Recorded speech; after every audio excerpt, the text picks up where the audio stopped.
আহ, বাংলাদেশের স্টার্টআপ ইন্ডাস্ট্রিতে দুটি ভালো খবর রয়েছে। একটি হচ্ছে বাংলাদেশ ব্যাংক প্রায় 900 কোটি টাকা স্টার্টআপে বিনিয়োগের ঘোষণা দিয়েছে। আরেকটি হচ্ছে ইনসেপ্টা $10 লক্ষ স্টার্টআপে বিনিয়োগ করবে।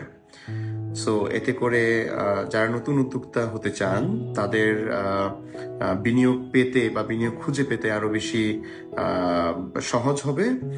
এবং বাংলাদেশের লোকাল যারা ইনভেস্টর রয়েছেন, লোকাল যারা কোম্পানি রয়েছেন, তারাও আসলে বাংলাদেশের স্টার্টআপে, নতুন নতুন স্টার্টআপে ইনভেস্ট করতে ইন্টারেস্ট শো করবেন।